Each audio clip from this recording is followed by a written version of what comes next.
सत्संग को तीर्थ राज कहा। हम लोग विचारते हैं कि किसी भी तीर्थ में जाने से किसी शराबी का शराब छूट गया हो, जुआरी का जुआ छूट गया हो, व्यभिचारी का व्यभिचार छूटा हो, मांसाहारी का मांस छूट गया हो, ऐसा नहीं देखा जाता है। लेकिन सत्संग रूपी तीर्थ में जो आते हैं वे दुर्गुणों को छोड़ते हैं। ऐसा तो अनेकों उदाहरण है। कभी ट्रेन में से सामान लूट करके कूद करके भागने वाले को भी सब दुर्गुणों को छोड़ करके सचमुच की सेवा करते हुए मैं मधेपुरा में ही देखा हूं। ये सत्संग अज्ञान को हरता है। अज्ञान पाप है। झूठ चोरी नशा हिंसा व्यभिचार तो पाप है। पाप वही है जिससे दुर्दशा हो। स्वामी रामतीर्थ ने कहा अज्ञान पाप है। और गुरु महाराज ने व्याख्या करते हुए कहा चरणदास के पद को रखते हुए कि जागे ना पिछले पर करे न गुरुमत जाप मुंह फाड़े सोवत रहे ताको लागे पाप। वो भी पाप है। सिर्फ पंच पाप ही नहीं है और भी पाप है। गुरु महाराज ने कहा क्या पाप लगेगा? ब्रह्मोत्तर में नहीं जगने से कहा आलस का पाप लगेगा। नाम भजन नहीं करने का पाप लगेगा। और संत महात्मा और अद्वैत रूप में सृष्टि के महासंत भगवंत जो आते हैं वो जो आपको वरदान दे सकते हैं, लाभ दे सकते हैं, उससे आप वंचित रहेंगे और दुर्दशा खुलेगी।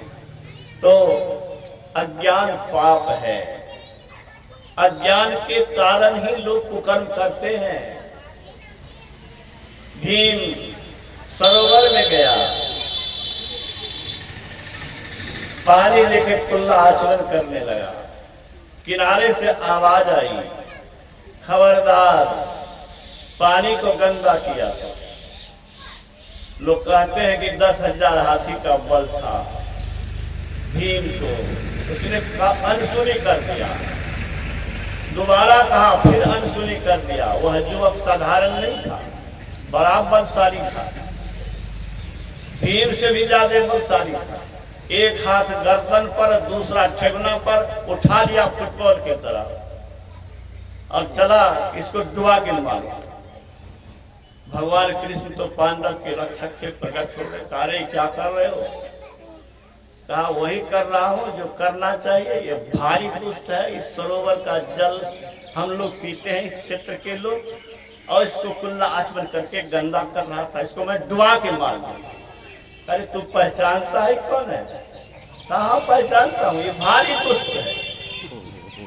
अरे दुष्ट नहीं है, ये तुम्हारा दादा भीम है। यूं ही सुना दादा भीम। आप कल्पना करिए, पहली भेंट है और भीम का नाम सुना, दादा का नाम सुना, चरणों पर गिर करके रोने लगा। ज्ञान के अभाव में जो नहीं करना चाहिए वही करता है, इसलिए अज्ञान पाप है। इस अज्ञान को दूर करने के लिए इस सत्संग की बड़ी आवश्यकता है। कौन सब विद्वान हैं जो जानते हैं कि चौथी अवस्था भी होती है?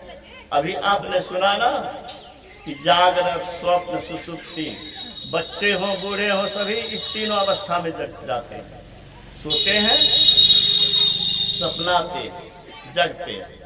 लेकिन इससे चौथी अवस्था में जाने पर ज्ञान खुलता है, अवस्था बदल जाती है।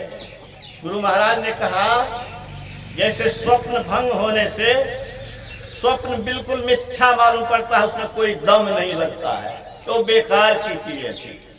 चौथी अवस्था में जाने पर इस जीव को भी ये संसार सपना जैसा मालूम होता है।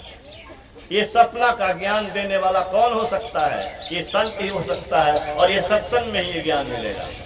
इसलिए सत्संग की बड़ी आवश्यकता है। मैं अब हरे राम बाबा से